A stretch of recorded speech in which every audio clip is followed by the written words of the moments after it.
Hi everyone, and welcome back to the next episode. It's been a while since I was online, but things has happened. So I'll show you what's been done in the past few days, and yeah, take it from there.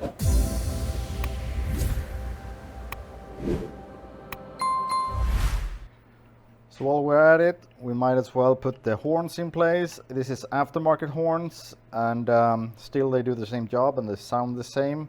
It's a two-tone system on all the six-cylinder E28s, and I've used this in the past and it's actually working fine. So we're going to put those in place, and the connection is already here prepared. On each side there is one identical cable, so I'll just make sure they're fitted.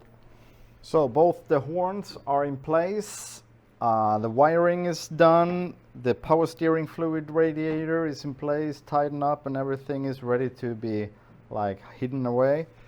So what we're going to use next is to put this cover in place, and many of you may lack this cover, and you should really try to locate one, because it's more than cosmetic needs for all of those things surrounding the grille.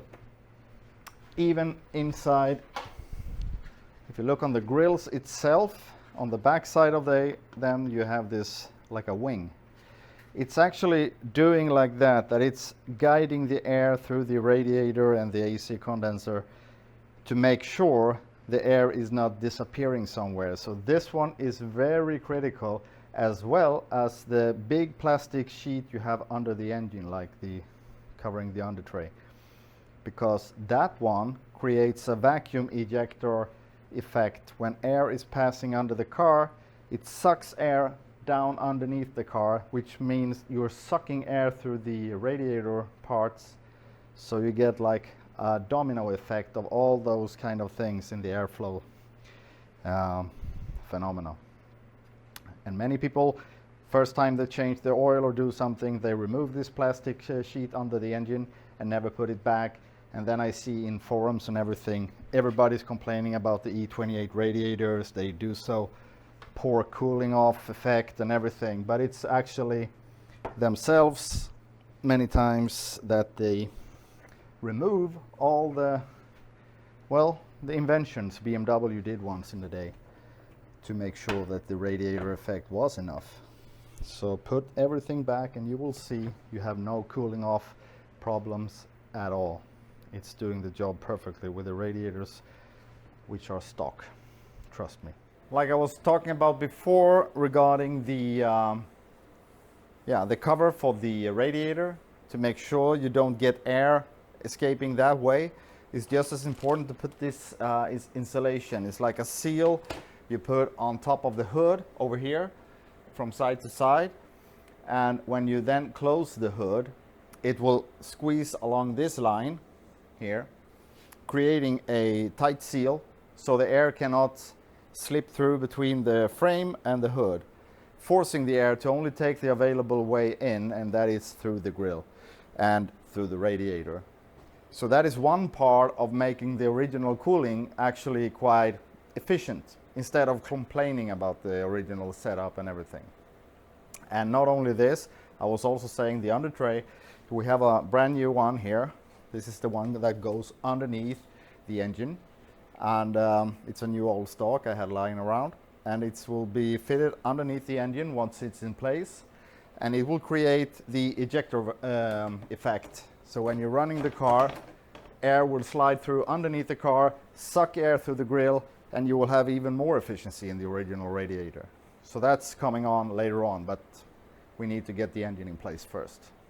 So now we're going to put the insulation in place to make sure we have everything ready in terms of engine compartment insulation and detailing. All right, so we're going to put it in place, and it snaps in with this clip, and there is already holes in the hood over here, and I've seen on my red M535 there was no holes in the hood, And that car is from 1985, and you never know what car the hood is actually from beginning. It might be replaced over the years and everything. So it could be that in the weaker models like 518 and 520, this might even not be in place. So that's why there is no holes in the hood on those cars. However, if you do miss the holes, it's easy to drill them because you can just fit the seal in the hood and you can measure out those 5 holes it's about. And as you can see, it's shaped like a, well, L, and the thin part of the seal should be facing forward because it compensates for the increase of the radius here in the incline. So I'll start putting it in place. First, there is a adhesive. There's a tape here, double-sided tape already from beginning, which you remove, and then you just snap it in. Quite easy.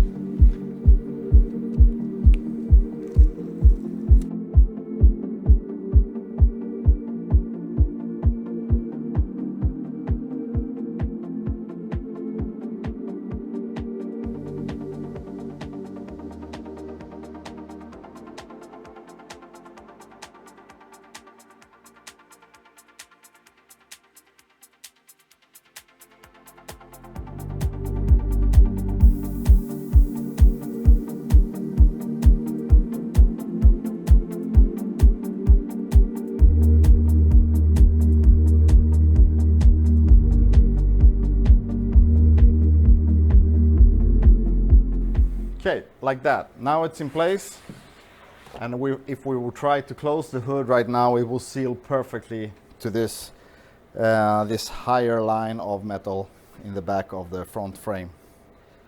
So it will do good for the engine cooling later on. Time to put the air vents in place, and actually, when you put the new ones in this plastic blinds in place, it's actually one of the biggest reasons you have water in the trunk. It's those leaking in, so rainwater coming in and following the C-pillar down to the trunk area. So that's one of many reasons you have water inside the trunk. So it's a good idea to make sure they are soft and fresh. There is 4 pieces of one kind, and there is one single type of the lower one here.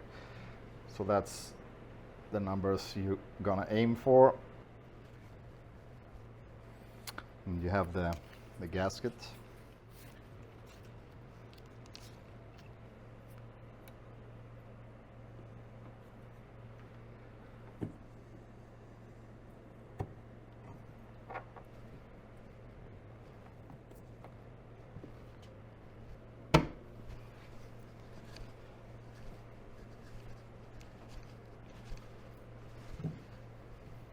There you go.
Finally time to put the identity back on the car after the respray, and it's done with the rivets.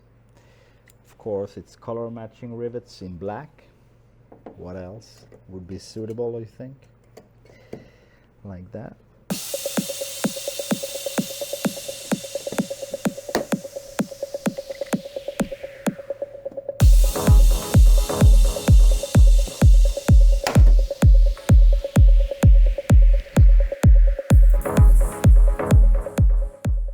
So it's time to put the sunroof in place, and the first thing to do is to open up the rails, making sure that the guides in the back of the headliner is attached to the rails.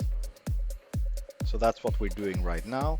It's quite tricky, and you need to make sure you have no dirty fingers or anything, because you will leave marks on the inner sealing, which is quite hard to get clean afterwards. So you attach to the rails, and then later on, when everything is attached, you slide the inner roof in fully towards the back of the car. So the opening in the roof will be fully available for everything, to assemble the rest of the sunroof, which is the hatch itself and the rest of the parts. So this will show, well, the procedure in short way. And the next thing is to clean everything, and we're using a toothbrush to get into the tight areas, like rubbing it really carefully to make sure all the old grease and everything is removed, because I mean, if you do not wipe this clean, it looks nasty afterwards. I mean, in a freshly painted car and you open the sunroof, everybody will see immediately the small defects you leave behind. So what are we going to do? Put the sunroof in place, right? So first thing to do is to get the attachments in this rail in top here, to get them all the way in front, to make them tilt up, so we can have the best access for the screws. So I'm going to use a screwdriver, or this driller machine, or whatever you want to call it, and to run, since I don't have the power connected in the car, when we're running it forward,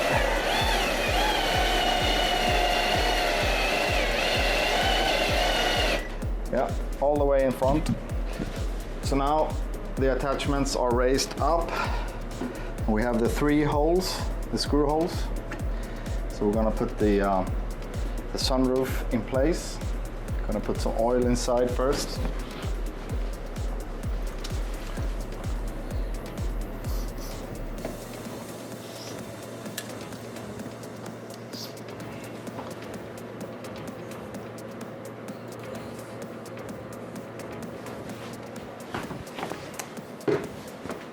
We also have the refurbished screws. Yeah. Won't be seen when it's attached, but it looks nice now. Yeah, everything looks nice. Okay, 2 mounting holes for facing backwards, and this one should be inside the rails. Put it in like that. Yeah. And then we have the Torx bit, number 25 in size. Get the golden screws.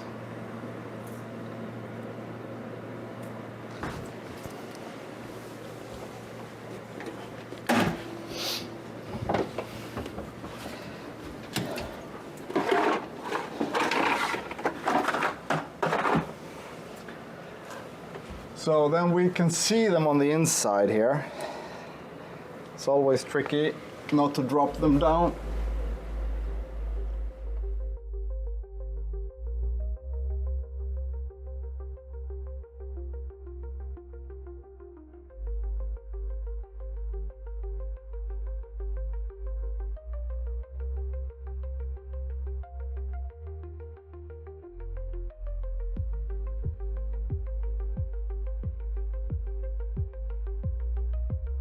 Yeah, we might access the front ones.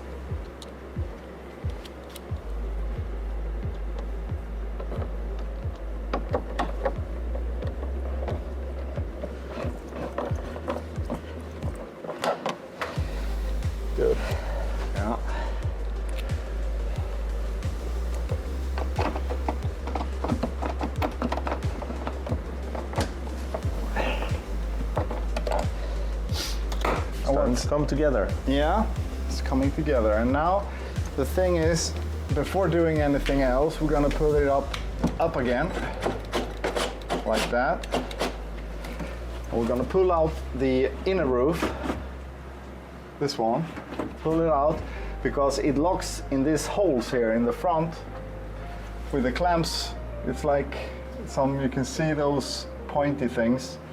They will be pushed up into this one. You need to be clean hands, otherwise you will regret being dirty.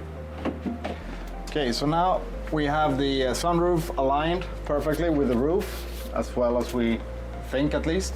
So now we pull the inner roof out, and if you look on top here between, you can see those, like a spring something, which should be attached into the holes in the sunroof. So we just align those, and you click them inside.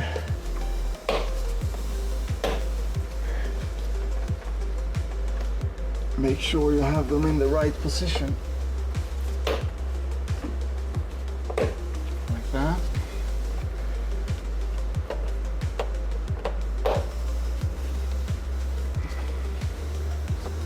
Yeah. Yeah. So if everything is correct, it should now work. And this inner roof should follow up. Yeah. And that's a tricky part, to get the inner roof in the back. Yeah, to make it attach here, to lock up, so you have this effect that you can tilt the inner roof like this.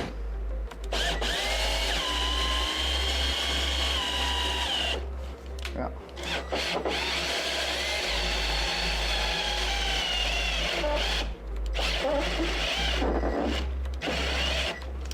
Seems to be looking good.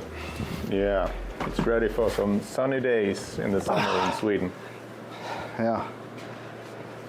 It's not so many of those. Well, the sunroof is in position. Was it easy? Not so much. Tricky No. part to get it in the right position with all the alignment. And it's quite limited space, so you need to really have fingers like a 10-year-old and eyesight like a weasel. So it's really, but once it's there, we're not going to touch it anymore. So we just let it's going to stay. But anyway, it's a nice option, the sunroof, especially in the summer days, like you say, riding along tilted up like this. It's a classic BMW thing. Yeah, very nice. Yeah. Yeah, that's all for today. But yeah, you have something to look forward to, because the shipment of the Alpina decor came today. So we're up to putting the stripe along the sides and on the front and on the rear. So that's coming up in our future episode. So yeah, see you then.